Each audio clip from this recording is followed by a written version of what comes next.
Hello students, welcome to Jain study point. आज हम continue कर रहे हैं class 12 CBSE physics chapter 7 that is alternating current. आज का हमारा टॉपिक है resonance in series LCR circuit. Series LCR circuit को इससे पहले वाली वीडियो में हमने बहुत अच्छे से स्टडी किया हुआ है।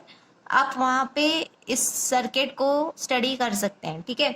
अब हम बात करेंगे कि रेजोनेंस का मतलब क्या है और सीरीज एलसीआर सर्किट में रेजोनेंस की क्या कंडीशंस होंगी। बात करते हैं। A circuit in which inductance L, capacitance C and resistance R connected in series. एक ऐसा सर्किट जिसमें इंडक्टर, कैपेसिटर और रेजिस्टर तीनों सीरीज में कनेक्टेड हो and circuit admits maximum current corresponding to given frequency of alternating current, और उस circuit में से मैक्सिमम करंट पास कर रहा हो for a given frequency, that is called series resonance circuit, ठीक है। और सीरीज एलसीआर सर्किट। हम यहाँ पे सर्किट डायग्राम को ड्रॉ कर लेते हैं। हमारे पास क्या है, यहाँ पे इंडक्टर है L, फिर हम क्या करें, कैपेसिटर C को कंसीडर कर रहे हैं and this is resistance R। All these are connected to source alternating current source. Clear? This is inductor of inductance L, capacitor of capacitance C and resistor of resistance R. Current हम ले रहे हैं I is equal to I not sine omega T. Current is I not sine omega T. अगर आपको ध्यान हो, हमने 3 cases को यहाँ पे स्टडी किया था। पहला केस हमारा क्या था, when VL is greater than VC। When VL is greater than VC, इस केस में XL would be greater than XC होगा, ठीक है। XL यहाँ पे क्या है, it is inductive reactance, XC is capacitive reactance. Second case था when VC is greater than VL, इस केस में XC would be greater than XL, capacitive reactance would be greater than inductive reactance. Third case हमारा क्या था, when VC is equal to VL, जब दोनों equal होंगे उस केस में XC will be equal to XL, इस केस में XC XL के इक्वल होगा, ठीक है। हमने यहाँ पे फेजर डायग्राम्स ड्रॉ किए थे। फेजर डायग्राम्स EMF के टर्म्स में अगर हम ड्रॉ करें, देखो EMF के टर्म्स में हमने फेजर डायग्राम को कैसे ड्रॉ किया था, लेट कर लो हमारा करंट इस डायरेक्शन में, ठीक है। रेजिस्टेंस के केस में करंट और पोटेंशियल दोनों सेम फेज में होते हैं। There is zero phase difference between current and potential, so we can say that VR भी हमारा इसी डायरेक्शन में होगा, ठीक है। VR भी हमारा इसी डायरेक्शन में होगा जिस डायरेक्शन में करंट होगा, because both are in same phase. फिर हमने VL की बात की थी, ठीक है। VL potential across inductor, it is 90 degree. देखो इंडक्टर के केस में पोटेंशियल लीड करता है, ठीक है, लीड करंट बाय 90 डिग्री। तो हमारा यहाँ पे क्या आ जाएगा, VL आ जाएगा। कैपेसिटर के केस में potential lags behind current by 90 degree, ठीक है। तो यहाँ पे हमारा क्या आ जाएगा, VC आ जाएगा। देखो 90 डिग्री से ये क्या कर रहा है, लैग बिहाइंड कर रहा है और ये लीड कर रहा है बाय 90 डिग्री। इस तरह से हमारा फेजर डायग्राम यहाँ पे ड्रॉ होगा। अगर इम्पीडेंस की टर्म्स में हम फेजर डायग्राम को ड्रॉ करें तो इम्पीडेंस की टर्म्स में कैसे होगा, देखो इधर हमारा क्या होगा, रेजिस्टेंस R, इधर हमारा रेजिस्टेंस R होगा, इधर होगा हमारा XL इंडक्टिव रिएक्टेंस और इधर XC होगा कैपेसिटिव रिएक्टेंस XC। यहाँ पे नेट रेजिस्टेंस क्या होगी, इस केस में नेट रेजिस्टेंस हमारी क्या होगी, इम्पीडेंस होगी, ठीक है। नेट रेजिस्टेंस को हम इस केस में क्या बोलते हैं, इम्पीडेंस, और इम्पीडेंस को हम Z से रिप्रेजेंट करते हैं। ये सारी टर्म्स हम पहले डिस्कस कर चुके हैं, ठीक है। The impedance of the LCR circuit is, क्या फॉर्मूला था, the impedance of LCR series LCR circuit is, impedance Z से हम रिप्रेजेंट करते हैं। क्या फॉर्मूला था, Z is equal to root of R square plus XL minus XC का whole square, ठीक है। ये फॉर्मूला हमने डिस्कस किया हुआ है। This is the formula of impedance of series LCR circuit. Z is equal to root of R square plus XL minus XC whole square, where XL किसके equal होता है, XL is equal to omega L, XL is equal to omega L and XC is equal to 1/ओमेगा C, XC किसके equal होता है, 1/ओमेगा सी के equal होता है। यहाँ से हमें क्या इंफॉर्मेशन मिल रही है, XL and XC are not constant, ये दोनों कांस्टेंट टर्म्स नहीं है, these are not constant terms, they depend on frequency, they depend on frequency, ये frequency पे depend कर रहे हैं, they depend on frequency omega, ठीक है। एक्सएल किसके इक्वल होता है, ओमेगा एल के, और एक्सी किसके इक्वल होता है, 1/ओमेगा सी के, तो ये कांस्टेंट टर्म्स नहीं है, they depend on frequency omega. R यहाँ पे कांस्टेंट होगा, ठीक है, रेजिस्टेंस आर फ्रीक्वेंसी पे डिपेंड नहीं कर रहा है। फिर हम क्या बात करते हैं, at very low frequency, at very low frequencies, at very low frequencies inductive reactance XL is equal to omega L. देखो एक्सएल किसके इक्वल है, ओमेगा एल। अगर हम बहुत ज़्यादा लो फ्रीक्वेंसी की बात करें, यहाँ पे एक्सएल क्या होगा, ऑलमोस्ट नेग्लिजिबल होगा, ठीक है, XL is negligible, XL is negligible. But अगर कैपेसिटिव रिएक्टेंस एक्सी की बात करें, ठीक है, कैपेसिटिव रिएक्टेंस एक्सी किसके इक्वल होता है, 1/ओमेगा सी। लो फ्रीक्वेंसी पे एक्सी क्या होगा, हायर होगा, ठीक है। हम लिख सकते हैं XC capacitive reactance is very high, it is very high. Low frequency पे इंडक्टिव रिएक्टेंस लेस होगी, ऑलमोस्ट नेग्लिजिबल होगी, और कैपेसिटिव रिएक्टेंस की वैल्यू बहुत ज़्यादा हाई होगी, ठीक है। फिर हम क्या करें, जो हमने ऑल्टरनेटिंग ईएमएफ का सोर्स अप्लाई किया है उसकी फ्रीक्वेंसी को हम क्या कर रहे हैं, इंक्रीज कर रहे हैं, ठीक है। तो यहाँ पे हम क्या लिखते हैं, as frequency of alternating EMF, as frequency of alternating EMF applied to the circuit is increased, जैसे जैसे हम फ्रीक्वेंसी को इंक्रीज कर रहे हैं, is increased। देखो जैसे जैसे आप फ्रीक्वेंसी को इंक्रीज करेंगे, ठीक है, एक्सएल क्या होगा, इंक्रीज होगा, it is directly proportional to frequency. यहाँ पे लिखेंगे एक्सएल गेट्स इंक्रीज्ड, एक्सएल इस केस में क्या हो जाएगा, इंक्रीज हो जाएगा। एंड एक्सी पे क्या इफेक्ट पड़ेगा, एक्सी क्या है, यहाँ पे कैपेसिटिव रिएक्टेंस है, जैसे जैसे आप ओमेगा को इंक्रीज करोगे एक्सी क्या होगा, डिक्रीज होगा, ठीक है। एंड एक्सी गेट्स डिक्रीज्ड, इस केस में एक्सी क्या होगा, it gets decreased for a particular value of frequency, for a particular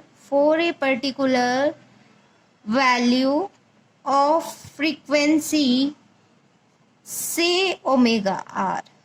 कोई हमने क्या किया, फ्रीक्वेंसी की एक पर्टिकुलर वैल्यू ले ली जिसको हम किससे रिप्रेजेंट कर रहे हैं, ओमेगा आर से रिप्रेजेंट कर रहे हैं, लेट कर रहे हैं। देखो अभी क्या हो रहा है, एक्सएल की वैल्यू इंक्रीज हो रही है और एक्सी की वैल्यू क्या हो रही है, डिक्रीज हो रही है।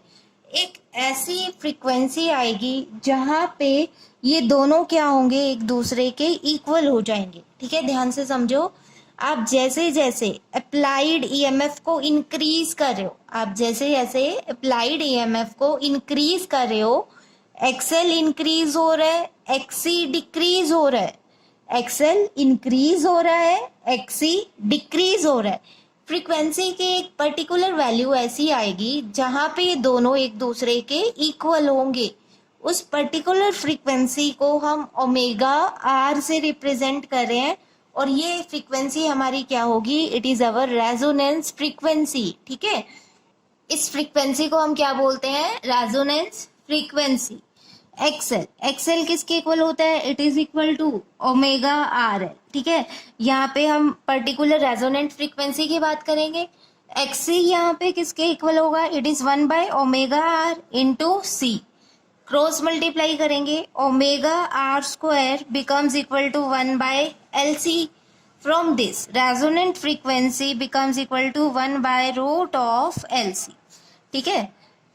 नाउ द एंगुलर फ्रीक्वेंसी का रिलेशन क्या होता है in terms of linear frequency, omega is equal to 2 pi mu. we can say that in this case 2 pi mu r becomes equal to 1 by root LC. From this mu r becomes equal to 1 by 2 pi root LC. This is particular resonant frequency at which XL becomes equal to XC. Clear? यहाँ पे आपको एक बात का और ध्यान रखना है, ऐसे सर्किट को, रेजोनेंट सीरीज एलसीआर सर्किट को हम एडमीटर सर्किट भी बोलते हैं, एडमीटर सर्किट भी बोलते हैं, और हम इसको एक्सेप्टर सर्किट भी बोलते हैं, और एक्सेप्टर सर्किट। ठीक है, इस बात का भी ध्यान रखना। अगर एग्जाम में आपसे ऐसे पूछ लिया जाता है what is the resonant frequency of admitter और एक्सेप्टर सर्किट, तो आपको सेम यही वाली डेरिवेशन वहां पे करनी होगी। ठीक है, देखो हम क्या डिस्कस कर रहे हैं कि जो रेजोनेंट फ्रीक्वेंसी होगी, जो हमारे पास रेजोनेंट फ्रीक्वेंसी होगी, उस फ्रीक्वेंसी पे एक्सएल किसके इक्वल होगा, एक्ससी के इक्वल होगा। ठीक है, inductive reactance is equal to capacitive reactance XC. इस केस में इम्पीडेंस हमारा क्या होता है, देखो जेड होता है root of R square plus XL minus XC का होल स्क्वायर। अब ये दोनों टर्म्स एक दूसरे के इक्वल हो गई तो ये कैंसिल हो जाएंगे। ठीक है, XL is equal to XC, ये दोनों टर्म्स कैंसिल हो जाएगी तो इम्पीडेंस जेड किसके इक्वल आ जाएगा, it becomes equal to R. impedance Z here becomes equal to R. We can say that this is the minimum value of impedance. This is the minimum value of impedance. Clear? Where R is a constant term, it doesn't depend on the frequency. ठीक है, यहाँ से हमें क्या information मिल रही है कि अगर हम रेजोनेंस सर्किट की बात करें, ठीक है, रेजोनेंस सर्किट पे इम्पीडेंस मिनिमम होगा। इम्पीडेंस मिनिमम का मतलब क्या है, यहाँ पे करंट मैक्सिमम होगा। तो यहाँ से हमें दो कंडीशंस पता लगी हैं रेजोनेंट फ्रीक्वेंसी की। पहली क्या है कि एक्सएल एक्ससी के इक्वल होगा, एक्सएल एक्ससी के इक्वल होगा तो इम्पीडेंस हमारा किसके इक्वल होगा, आर के इक्वल होगा, which is the minimum value of impedance. जब इम्पीडेंस मिनिमम होगा करंट क्या होगा, मैक्सिमम होगा। ठीक है, तो रेजोनेंस पे जो हमारा सर्किट होगा it will behave like a purely resistive circuit. ठीक है, यहाँ पे जो सर्किट है हमारा किस तरह से बिहेव करेगा, इट विल बिहेव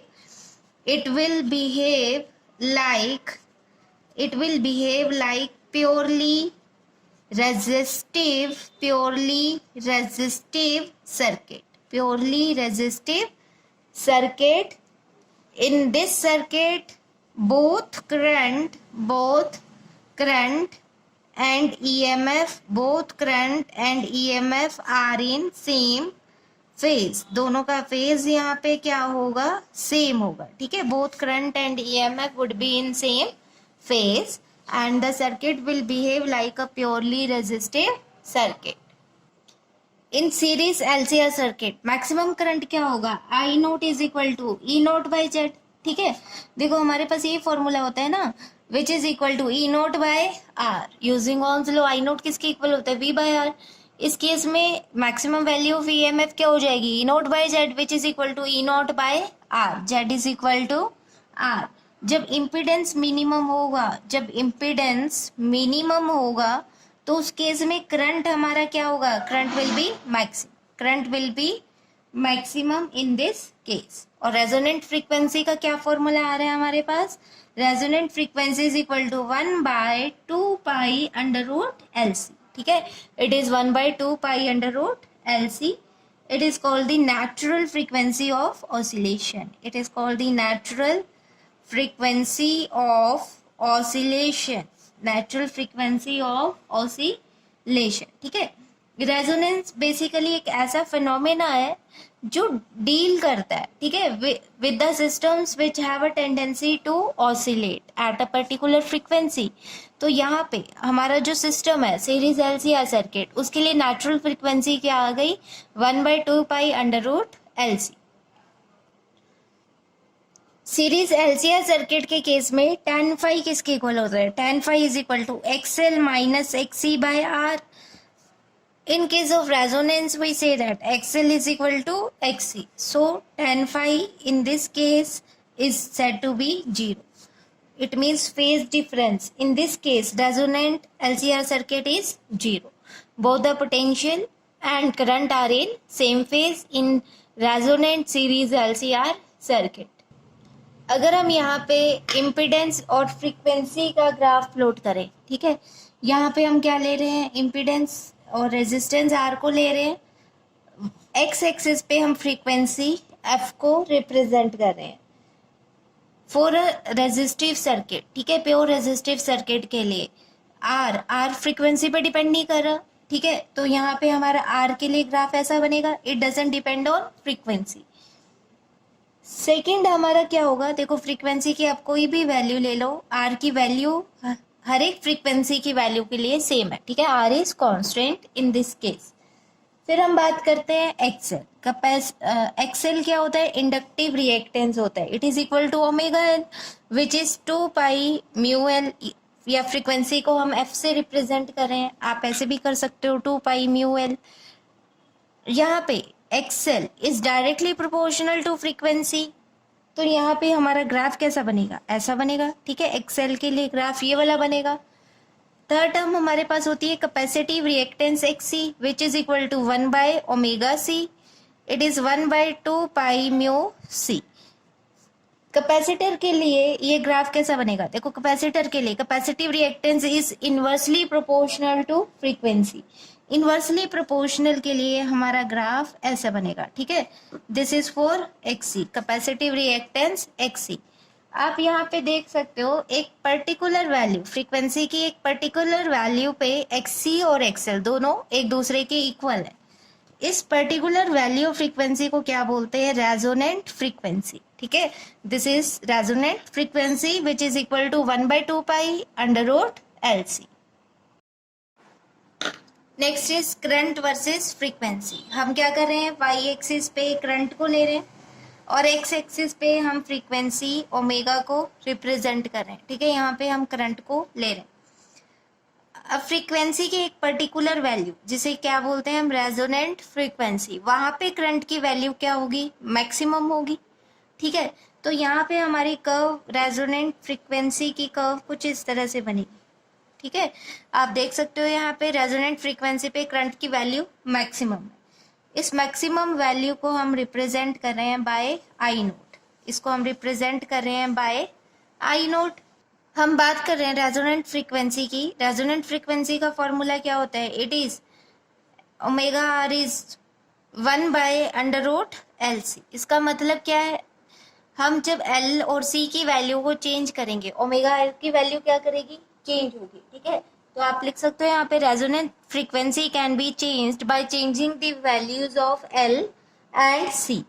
रेजिस्टेंस का यहाँ पे कोई भी इफेक्ट नहीं पड़ेगा, ठीक है, रेजोनेंट फ्रीक्वेंसी रेजिस्टेंस आर पे डिपेंड नहीं कर रही है, रेजिस्टेंस को चाहे आप इंक्रीज करो चाहे डिक्रीज करो, रेजोनेंट फ्रीक्वेंसी पे कोई भी इफेक्ट नहीं पड़ेगा, बट करंट पे रेजिस्टेंस का इफेक्ट पड़ेगा, ठीक है, यहाँ पे हम लिख सकते हैं resonant frequency is independent of resistance, it is independent of resistance R, it is independent of resistance R, but maximum current I naught, but maximum current I naught depends on R, it depends on R। हमारे पास क्या formula आया था, I naught is equal to E naught by R, जब R minimum होगा current उस case में maximum होगा, आर मैक्सिमम होगा तो उस केस में करंट हमारा मिनिमम होगा, तो हम यहाँ पे कह सकते हैं maximum value of current depends on resistance R. Graph अगर हम प्लॉट करें, देखो यहाँ पे हम क्या कर रहे हैं, वाई एक्सिस पे करंट को प्लॉट कर रहे हैं, एक्स एक्सिस पे हम फ्रीक्वेंसी ओमेगा को रिप्रेजेंट कर रहे हैं। For a particular resonant frequency हमारे पास ये वाली कर्व बनी है, ठीक है, resonant frequency in LCR circuit. Let कर लो जो ये कर्व है हमारे पास, ये किस वैल्यू पे है, जब रेजिस्टेंस क्या है 10 ओम, जब रेजिस्टेंस क्या है 10 ओम। फिर हमने क्या किया, रेजिस्टेंस को इंक्रीज कर दिया, लेट कर लो हमने रेजिस्टेंस को 100 ओम कर दिया, तो उस केस में जो हमारी कर्व बनेगी वो कुछ इस तरह की होगी, ठीक है। रेजोनेंट फ्रीक्वेंसी वाली कर्व हमारी इस केस में ये बनेगी, this is resistance at 100 Om.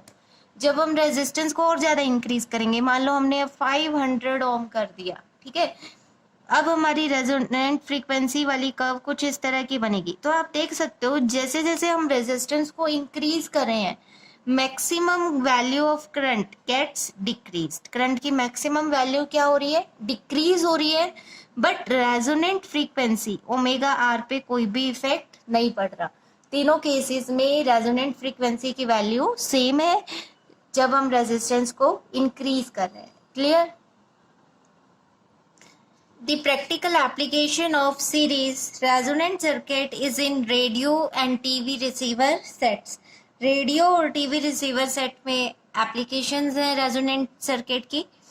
To receive one particular radio station TV channel, we tune our receiver set by changing capacitance of a capacitor in the tuning circuit.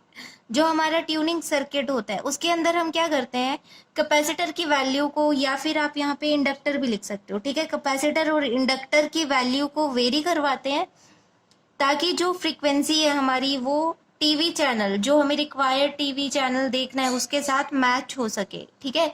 आपने देखा होगा पहले इस तरह के एंटीनास यूज करते थे।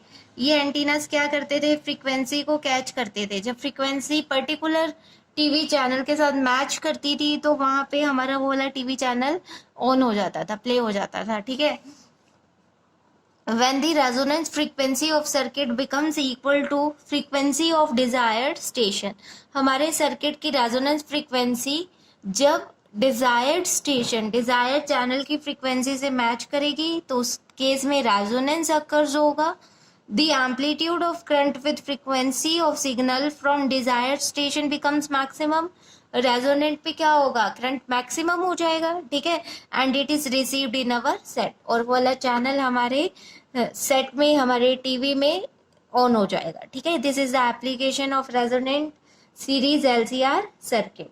या फिर आप इसको ऐसे भी समझ सकते हो, देखो जैसे हमारे रेडियो चैनल्स होते हैं, यहाँ पे हम क्या कर रहे हैं, पर्टिकुलर रेजोनेंट फ्रीक्वेंसी पे बात कर रहे हैं, यहाँ पे हम ले रहे हैं 63.7 FM, ठीक है, रेडियो चैनल की बात कर रहे हैं।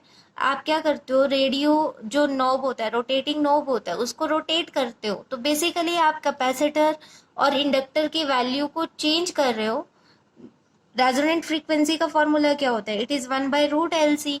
जब आप L या फिर C की वैल्यू को चेंज करोगे, रेजोनेंट फ्रीक्वेंसी की वैल्यू वेरी करेगी किसी पर्टिकुलर फ्रीक्वेंसी की वैल्यू पे। जब ये रेजोनेंट फ्रीक्वेंसी मैच कर जाएगी with a particular radio channel, उस टाइम पे रेजोनेंस अकर होगा, करंट मैक्सिमम हो जाएगा और वो वाला चैनल हमारा ऑन हो जाएगा, ठीक है। दिस इज द प्रिंसिपल और this is the practical application of resonant series LCR circuit.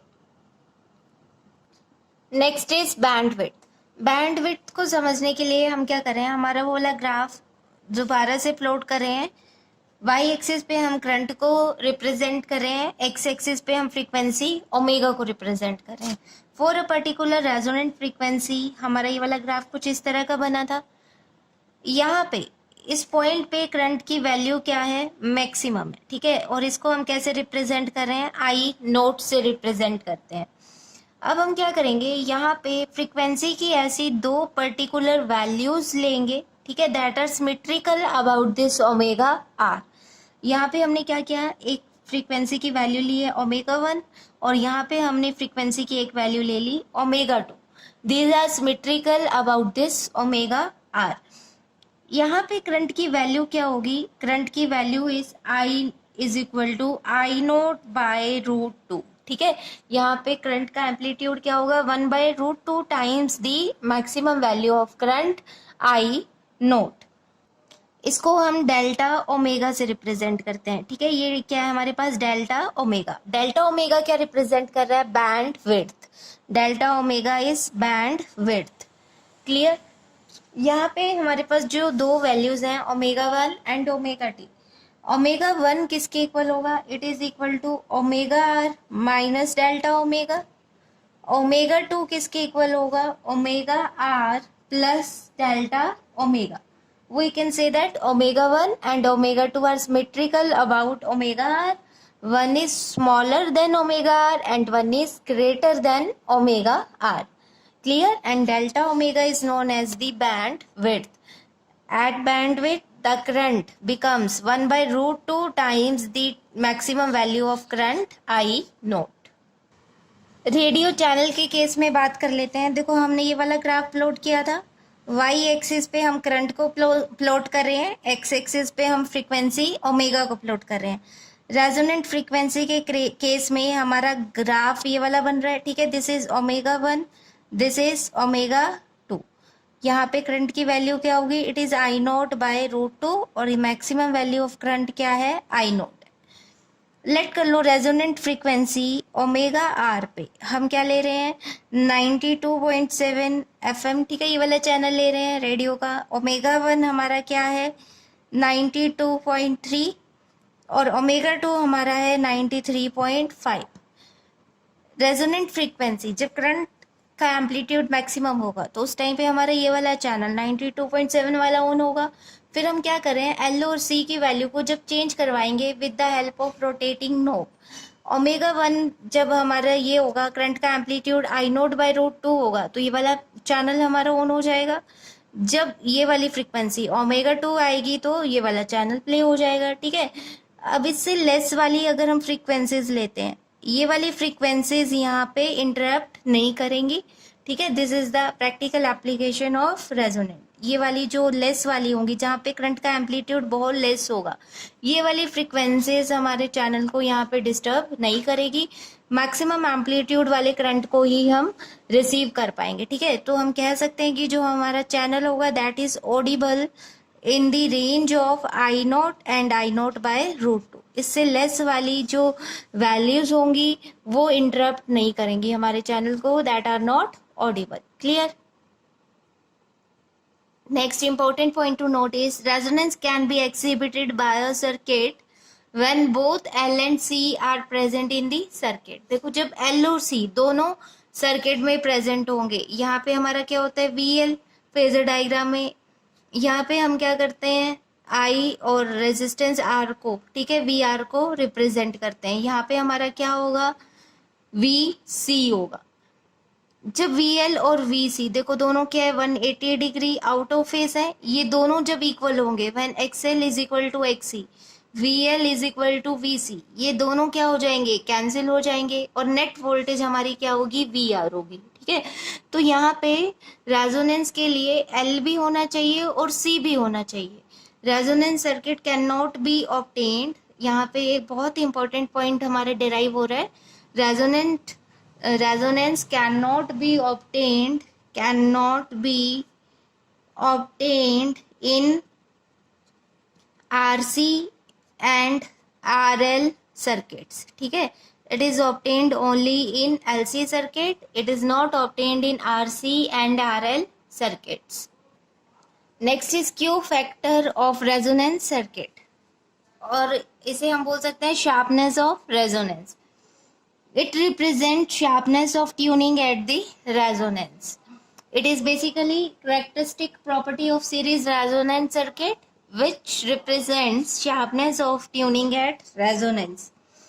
It is defined as the ratio of the voltage developed across the inductance or capacitance at resonance to the applied voltage which is the voltage across resistance R. देखो quality factor और Q factor को हम Q से represent करें. It is equal to voltage across inductor L और capacitor C upon applied voltage, that is voltage across resistance R. It is equal to voltage across inductor क्या होगा? It is equal to I into XL. ठीक है, according to Ohm's law voltage का formula क्या होता है? V is equal to I R. Inductor के case में ये क्या हो जाएगा? I XL. Now what is the voltage across R? It is I R. I से आई यहाँ पे कैंसिल हो जाएगा. हमारे पास क्या बचेगा, Q is equal to XL किसके इक्वल है, omega R L. Omega R क्या रिप्रेजेंट कर रहा है, resonant frequency upon R, where R is the resistance. ठीक है, अगर हम यहाँ पे ओमेगा आर की वैल्यू पुट कर दे, रेजोनेंट फ्रीक्वेंसी क्या होता है, it is 1/√LC। Quality factor यहाँ पे Q किसके इक्वल आ जाएगा, L upon R into 1/√LC। इसको हम ऐसे लिख सकते हैं, देखो Q is equal to L को क्या लिख सकते हैं, √L इंटू √L अपॉन में क्या बन जाएगा, √L into √C into R।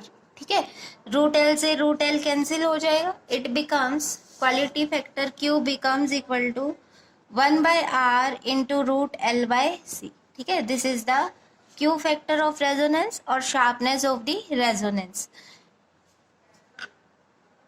अगर हम कैपेसिटर वाला फॉर्मूला अप्लाई करके इस फॉर्मूले को डिराइव करें, देखो यहाँ पे हमारे पास क्या होगा, quality factor Q is equal to voltage across C which becomes equal to I into XC upon voltage across R which becomes equal to IR। I से I कैंसिल हो जाएगा, quality factor Q becomes equal to XC/R। XC किसकी equal है, it is 1/ω/RC, 1/ω/C होता है ना, upon R है, into क्या हो जाएगा यहाँ पे R। फिर ओमेगा आर की वैल्यू यहाँ पे पुट करेंगे, ओमेगा आर किसके इक्वल होता है, 1/2 इंटू √LC। सॉरी 2 नहीं आएगा यहाँ पे, क्या आएगा, 1/√LC। अगर लीनियर फ्रीक्वेंसी FR की बात करनी हो तो आपको क्या फॉर्मूला अप्लाई करना है, 1/2 √LC। Angular frequency omega R के केस में इट इज 1/√LC।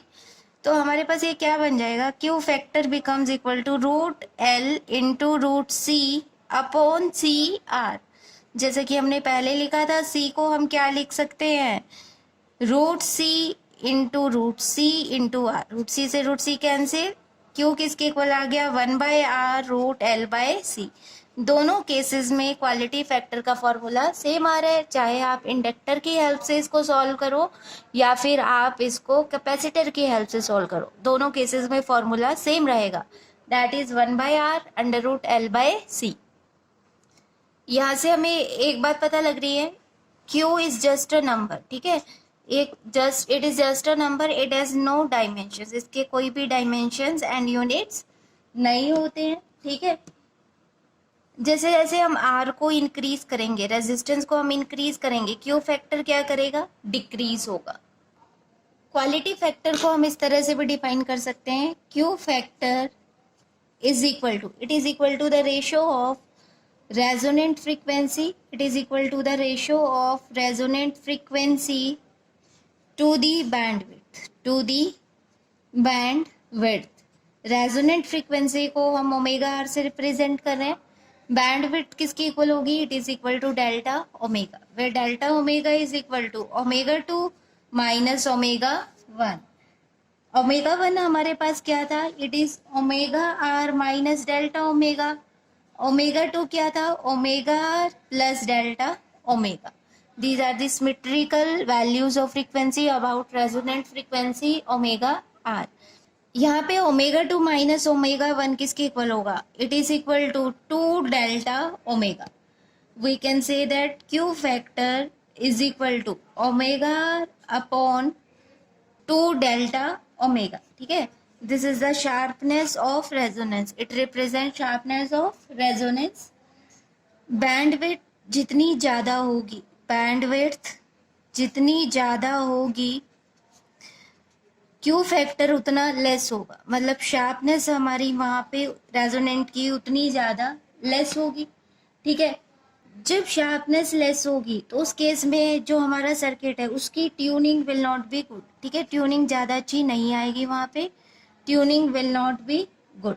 क्लियर, अगर हमें गुड ट्यूनिंग चाहिए तो उसके लिए शार्पनेस ज़्यादा होनी चाहिए। शार्पनेस ज़्यादा कब होगी, जब Q फैक्टर ज़्यादा होगा और बैंडविड्थ लेस होगी। क्लियर, Q फैक्टर का फॉर्मूला हमारे पास क्या आ रहा है, इट इज 1/R√L/C। अगर हमें Q फैक्टर लार्ज चाहिए, ठीक है, अगर हमें Q फैक्टर की वैल्यू हाई चाहिए तो रेजिस्टेंस क्या होना चाहिए, लेस होना चाहिए।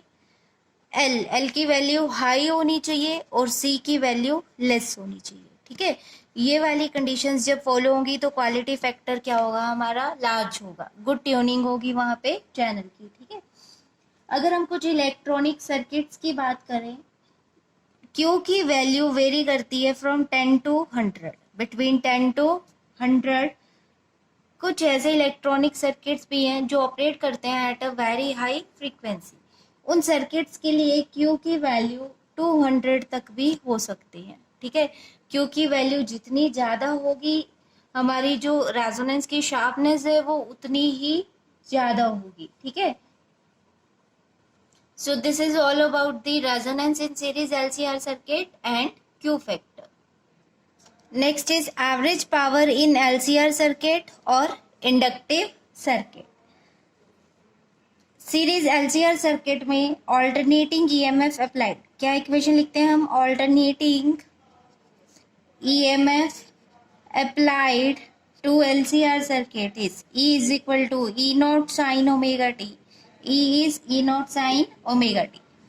In inductive circuit current lags behind EMF. ठीक है, ये अब आपको लर्न हो गया होगा। In this alternating current I से रिप्रेजेंट कर लेते हैं हम। ठीक है, alternating current I lags behind EMF by phase angle phi, by phase angle phi। I किसके इक्वल आ जाएगा, I becomes equal to I naught sin omega t minus phi। I becomes I naught sin omega t minus phi। Now what is power? Power is rate of doing work. It is equal to dw by dt, which is equal to EI। Power किसके equal होता है, VI, that is VEI।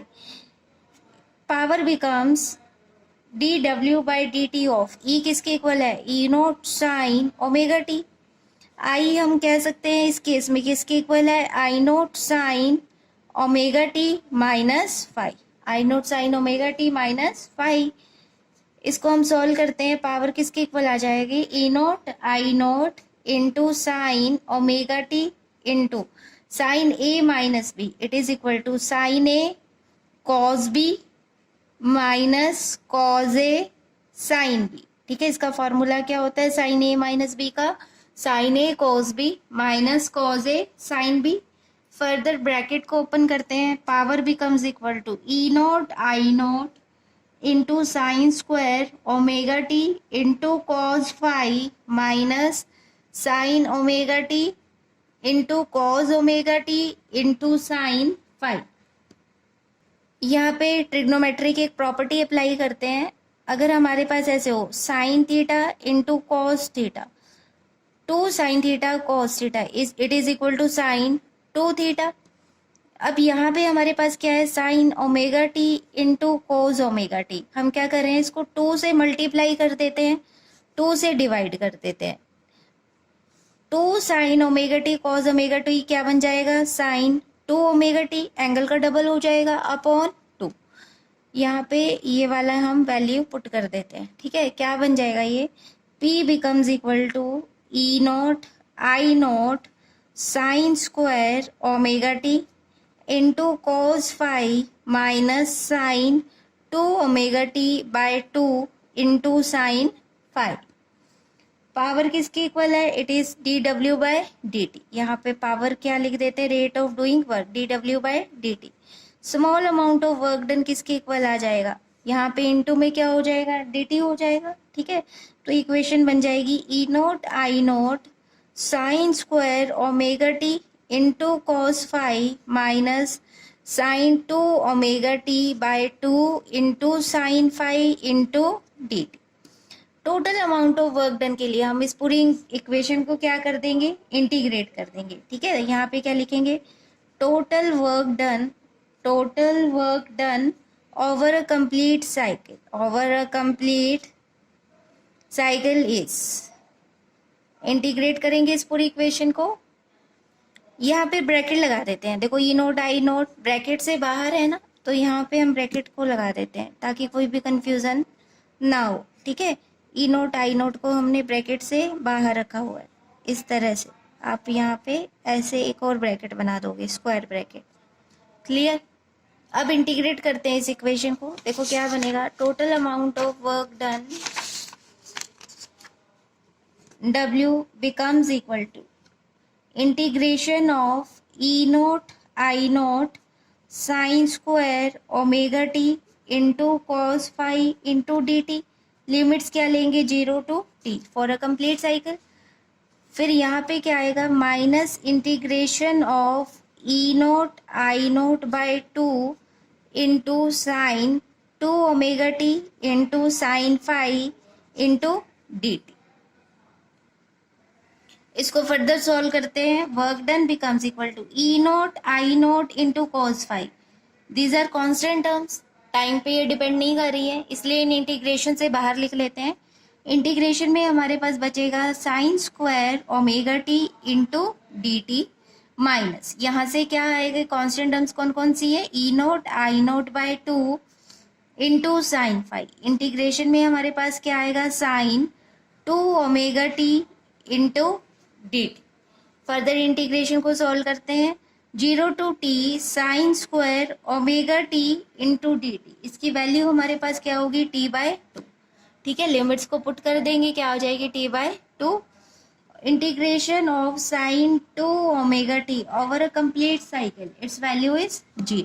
इसकी value हमारे पास क्या होगी, 0। ये हम पहले भी डिस्कस कर चुके हैं। ठीक है, फिर हमारे पास क्या आएगी, work done becomes equal to E naught I naught into cos phi into T by 2। इसको हम ऐसे लिख सकते हैं, देखो वर्क डन ये आ गया, पावर किसके इक्वल होती है, work done upon time taken, rate of doing work. It becomes E naught I naught cos phi by 2। T से टी कैंसिल हो जाएगा। इसको हम ऐसे लिख सकते हैं, 2 को E naught I naught cos phi upon √2 into √2। E naught by √2 क्या रिप्रेजेंट कर रहा है, root mean square value of EMF. यहाँ पे हम लिख सकते हैं root mean square value of EMF. I naught by √2 क्या रिप्रेजेंट कर रहा है, root mean square value of current. ठीक है, alternating current I into cos phi. This is the formula of average power of LCR circuit, where phi is phase angle between voltage and current. Here cos phi is called power factor. It is the power factor of alternating current circuit. Now the power factor of an alternating current circuit. Power factor किसके equal होगा, power factor is said to be equal to ratio of true power upon apparent power। True power किसके equal है हमारे पास, it is equal to P. Apparent power क्या है, E R M S into I R M S, which is equal to power factor which is cos phi. अगर यहाँ पे impedance triangle की बात करें, ठीक है, इम्पीडेंस ट्राइंगल हमारे पास ये था, बेस पे हम रेजिस्टेंस आर को ले रहे हैं, परपेंडिकुलर पे हम एक्सएल माइनस एक्सी को रिप्रेजेंट करते हैं, हाइपोटेन्यूज हमारा क्या होगा, इम्पीडेंस जेड। ये एंगल हमारा क्या है, फाई। कॉस फाई किसके इक्वल होता है, it is base by hypotenuse which is equal to, base क्या है R, hypotenuse is Z, R by Z. We can say that Z की वैल्यू, इम्पीडेंस की वैल्यू यहाँ पे पुट करते हैं, cos phi becomes equal to R upon root of R square plus XL minus XC का whole square. जब XL XC के equal होगा, रेजोनेंस पे एक्सएल एक्सी के इक्वल होगा, उस केस में कॉस फाई हमारा क्या बन जाएगा, cos phi becomes equal to R by R which is said to be equal to 1। इस केस में फाई क्या होगा, 0 डिग्री होगा। ठीक है, फेज डिफरेंस इस केस में क्या होगा, 0 डिग्री होगा। This is the maximum value of power factor, this is the maximum value of power factor. ठीक है, this is the maximum value of power factor. इसका मतलब क्या है, इन रेजोनेंस अगर हम रेजोनेंस की बात करें, in resonance circuit power dissipated is maximum. ठीक है, रेजोनेंस सर्किट में पावर डिसिपेटेड क्या होगी, मैक्सिमम होगी। And it is always dissipated through resistance R. ठीक है, पावर हमेशा किसकी हेल्प से डिसिपेट होगी? Through the resistance R. अगर हम नेक्स्ट बात करें, in case of pure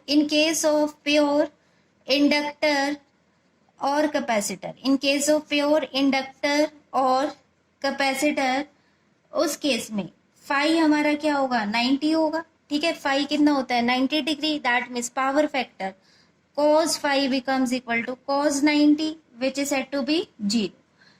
So we can say that in case of pure inductor or capacitor, no power is dissipated. कोई भी पावर यहाँ पे डिसिपेट नहीं होगी. No power is said to be dissipated.